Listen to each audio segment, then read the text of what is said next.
Have you ever looked at the quiet strength of men, their stoic resolve, their unwavering independence, and wondered if we've misunderstood it all? What if I told you that the very qualities society often praises in men, the unyielding self-reliance, the refusal to ask for help, the silent suffering, are not signs of power, but symptoms of a profound and growing crisis? Imagine a landscape where men are building towering empires, navigating complex challenges, and bearing immense responsibilities, all while existing in a terrifyingly isolated echo chamber. They are surrounded by people, yet utterly alone. They are connected by technology, yet profoundly disconnected from themselves and others. This isn't just about feeling a bit down. This is about an existential void, a silent epidemic of loneliness that is slowly, relentlessly consuming men from within.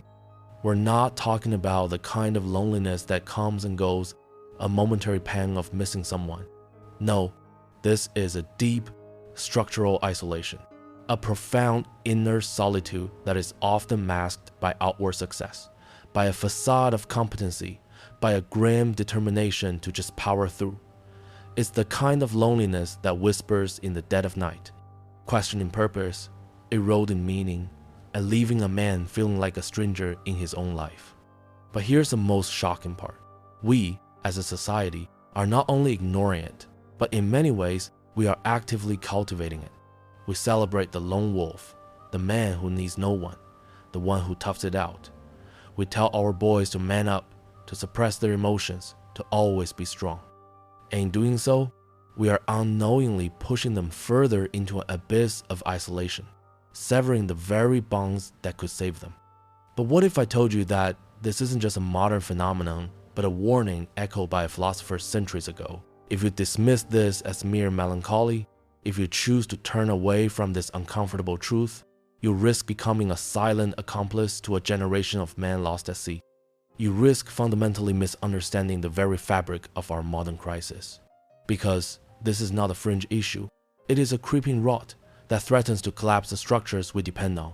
If we fail to see the depth of this loneliness, if we continue to plaster over it with platitudes about strength and resilience, we risk losing these men entirely. Not just to desperation, but to a life devoid of meaning, a slow and silent fading of the human spirit that leaves behind a hollow shell. The consequences are not abstract theories. They are terrifyingly real, etched into the grim statistics of our time. Look closer at the escalating rates of suicide among men, a final, tragic act of escape from an inner world that has become an unbearable prison. Consider the addictions that proliferate in the shadows, a desperate attempt to numb the quiet agony, to find a momentary reprieve from the relentless hum of isolation. This pain, when left unvoiced and unacknowledged, does not simply vanish. It metastasizes. It transforms into a volatile, unpredictable rage that boils over into domestic violence or senseless public aggression. These are not isolated incidents of monstrous men. They are the final, desperate screams of individuals who have been suffocating in silence for years, for decades. A man who has been taught that his vulnerability is a weakness, a shame to be buried, will eventually find another way to make his suffering known. He will break himself, or he will break everything around him. This poison inevitably seeps into the foundations of the family. The man who is disconnected from himself cannot possibly form a genuine connection with others. He becomes a father who is physically present but emotionally a complete phantom, a ghost at his own dinner table. His silence a suffocating blanket over what should be a vibrant home. His children grow up with a phantom limb where a father's emotional guidance should be, learning a distorted lesson about love and intimacy. He is the husband who builds a wall of silence brick by brick, not out of malice, but out of an inability to share his inner landscape, until the space between him and his partner is an uncrossable, frozen chasm.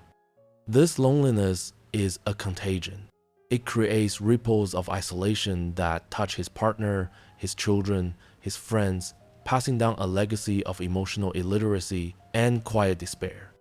If you fail to grasp this, you risk watching the very institution of the family crumble under the immense weight of this unspoken burden. And this is not merely a psychological crisis. It is a profound physiological one. Science now confirms what the poets and philosophers have always known. The body keeps the score. Chronic loneliness is a physical ailment, a corrosive agent as detrimental to a man's long-term health as smoking a pack of cigarettes every day. It is a constant, low-grade activation of the body's stress response, a perpetual state of fight or flight with no visible enemy. It is a flood of cortisol that corrodes the heart, weakens the immune system, and accelerates cognitive decline. It is a slow bleed of the soul that manifests as a rapid, tangible decay of the body. We are watching men die younger, live sicker, and wither away, not from a lack of material resources, but from a profound famine of the heart, a desperate starvation for the fundamental nutrient of genuine human connection. But the most devastating consequence, the true heart of the tragedy, is the one we cannot measure in statistics or medical charts. It is the existential loss. It is the horror of a life spent in quiet desperation, a life lived entirely on the surface. A man can achieve everything the world tells him he should want: the career, the wealth, the status, the perfect family. Yet he can arrive at the summit of his life, look out at all he has built, and feel absolutely nothing. A profound, chilling emptiness at the core of his being. He feels like an imposter in his own success story, an actor playing a role he never auditioned for, reciting lines from a script he didn't write.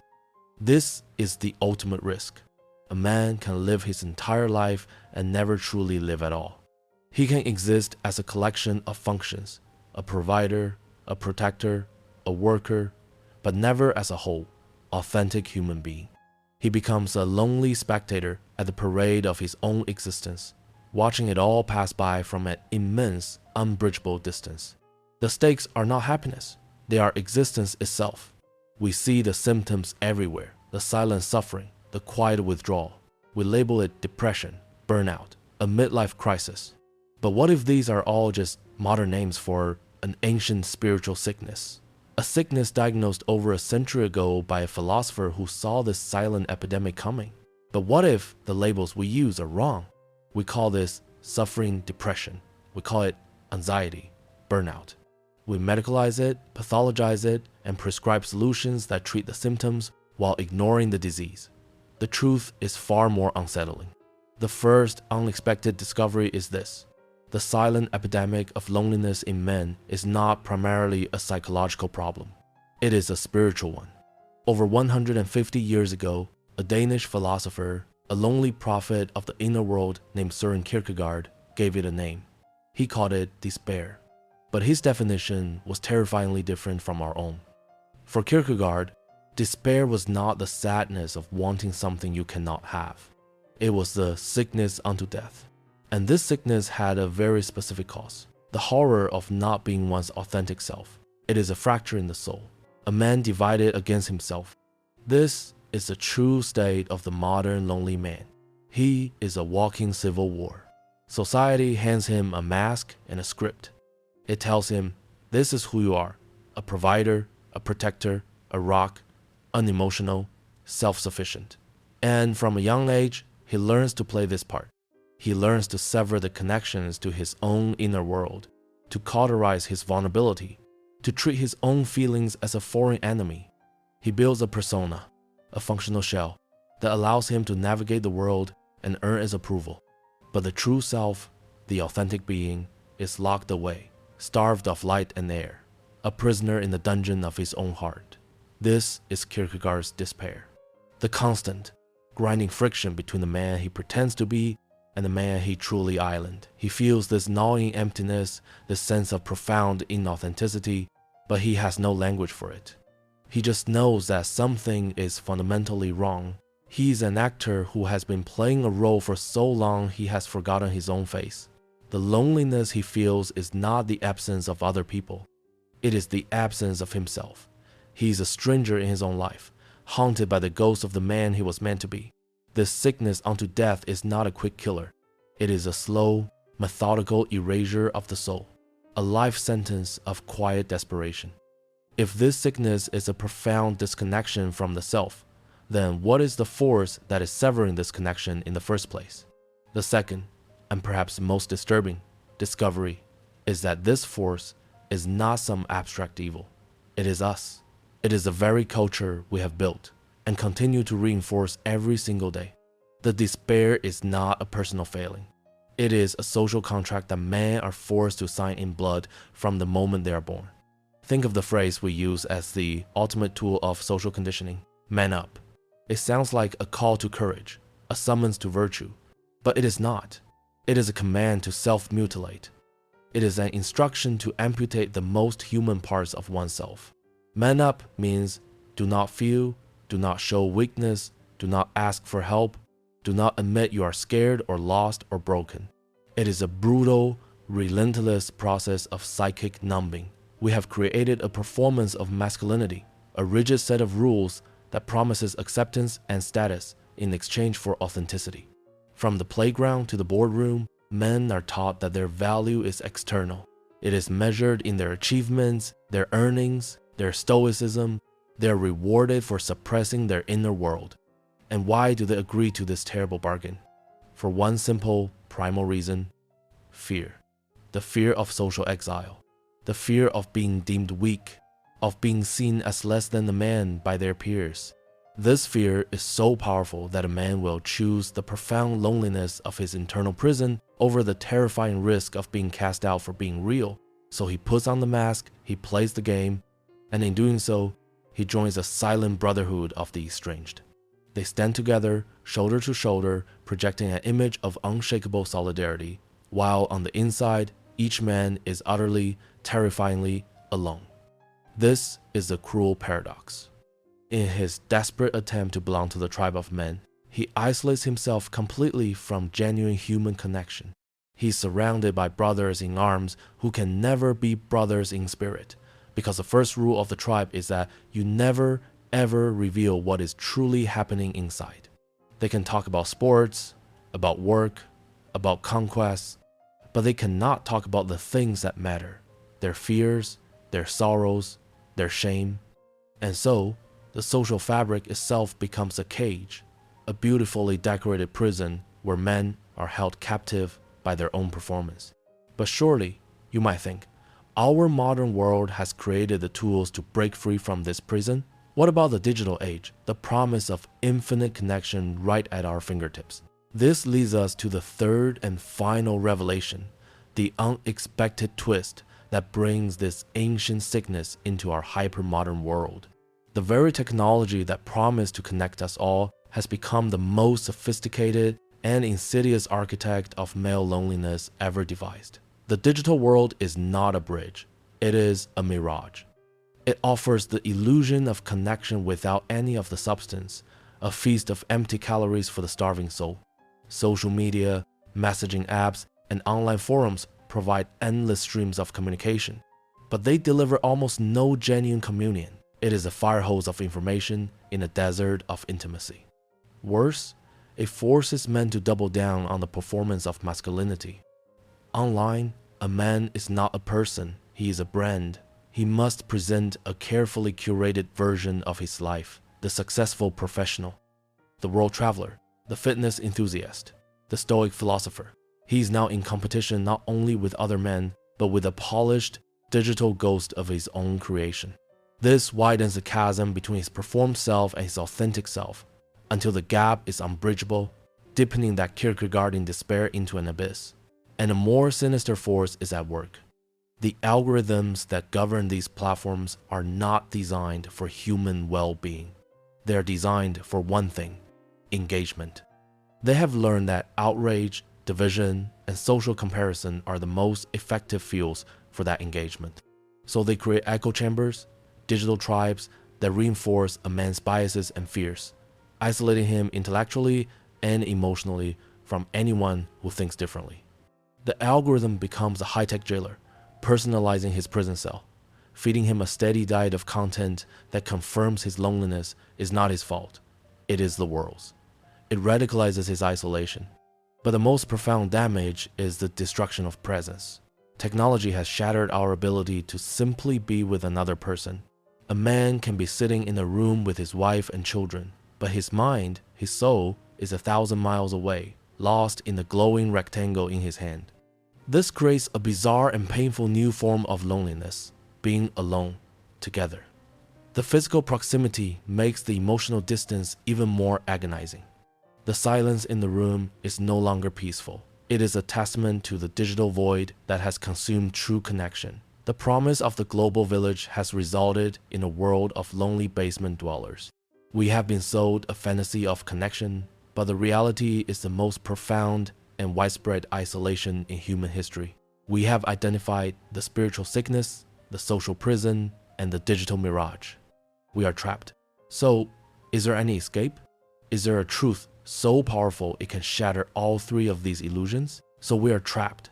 Trapped in a spiritual sickness we cannot name, held captive in the social prison we helped build, and lost in a digital mirage that reflects our own vanity back at us. It seems like a perfect, inescapable system. Every force, ancient and modern, conspires to keep a man isolated, performing a role he despises until he fades away. The sickness, the prison, the mirage. It is a trinity of despair. So where is the escape? We look for a door, a key, a secret passage out. But the most powerful and revealing truth is this. The way out is not out at all. The way out is through. The core truth that shatters all three illusions is the understanding that true masculine strength is not the stoic, unbreachable wall we have been taught to build. That is not strength. That is a fortress built of fear. True strength, the only strength that can conquer this epidemic of loneliness, is the raw, terrifying, godlike courage to turn inward and face the abyss of your own self. For generations, we have worshipped a false idol, the strong, silent man, the man who needs no one, the rock. But this is a great lie. What we call strength is often just a profound cowardice. It is the fear of being seen, the fear of being known, the fear of the chaos and uncertainty of one's own heart. It takes no courage to be a stone. A stone feels nothing. It takes the courage of a titan to be a man who is willing to feel everything, the man who can stand in the wreckage of his own failures, who can look his own shame in the eye, who can admit that he is lost and afraid. That man is not weak. That man is a warrior of the soul, waging the only war that has ever truly mattered, the war for authenticity. This is the modern echo of Kierkegaard's most radical idea, the leap of faith. For him, it was a leap into the arms of God across a chasm of absurd uncertainty. For the modern man, the leap of faith is a leap into the arms of his own true self, across the chasm of social conditioning and profound personal fear. It is the decision to stop performing, to drop the mask. It is an act of rebellion against the tyranny of expectation. It is to stand before the world and, more importantly, before yourself and say, "This is who I am." Not the persona, not the brand, not the role you assign me. This leap is not made with the guarantee of a soft landing. You risk ridicule, you risk rejection, you risk being cast out from the tribe of performers. And that is precisely why it is an act of ultimate courage. It is choosing the terrifying freedom of the authentic self over the comfortable slavery of the false self. And here is a beautiful, world-altering paradox. The very thing a man fears will isolate him forever. His vulnerability is the only possible bridge to genuine connection.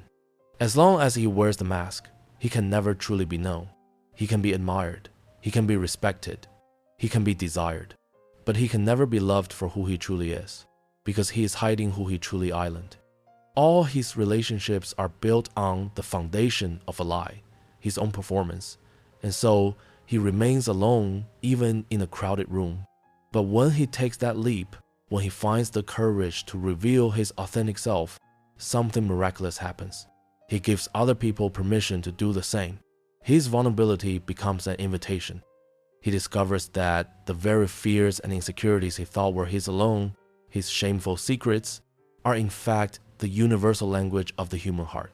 He finds that true brotherhood is not forged in shared strength, but in shared weakness, in the quiet admission, "I am struggling too." That is the moment the prison walls dissolve. That is the moment the mirage of digital connection fades. replaced by the stunning reality of another human soul seeing your own. This is the ultimate realization. The cure for loneliness is not to find other people. It is to find yourself, and then have the courage to let that self be seen. It is to understand that you are not a project to be perfected, but a person to be known. This redefines the very meaning of masculinity.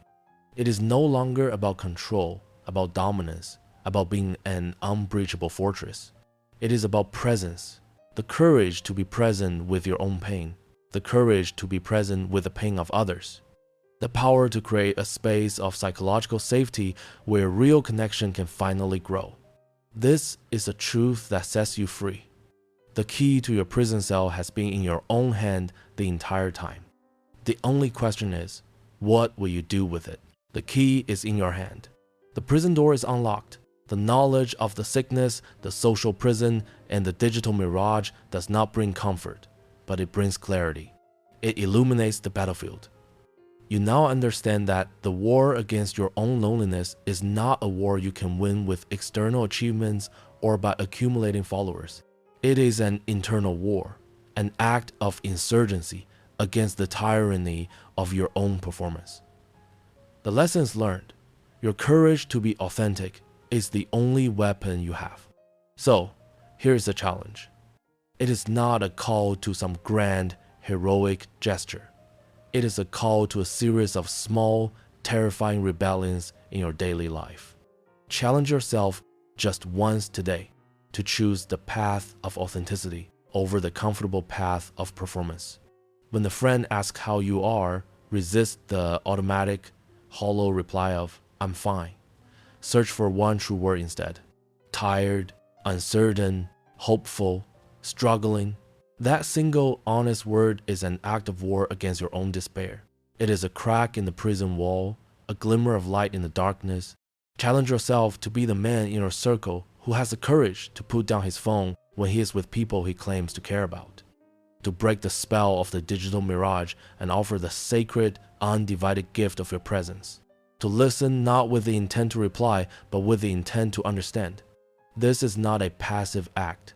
It is a radical choice to create a small sanctuary of genuine human connection in a world of distraction. You will be amazed at how many other prisoners are just waiting for someone to show them the way out. This is how the epidemic ends. Not with a government program or a new technology, but with a million quiet revolutions of the heart. It ends when one man finds the courage to be real, and in doing so, creates a space for another man to do the same. This is not about navel gazing. It is about becoming a cartographer of your own soul, so that you can finally speak the language of other souls. It is about understanding that your personal liberation is inextricably linked to the liberation of the men around you. Challenge yourself to redefine what it means to be a strong man, not as a man who feels nothing, but as a man who has the courage to feel everything. Not as a man who needs no one, but as a man brave enough to say, "I can't do this alone." This is Kierkegaard's warning made manifest. The sickness is to be a stranger to yourself. The cure is the lifelong, arduous, and beautiful journey of coming home. The silent man is a myth that has cost us too much. The authentic man is a choice. Choose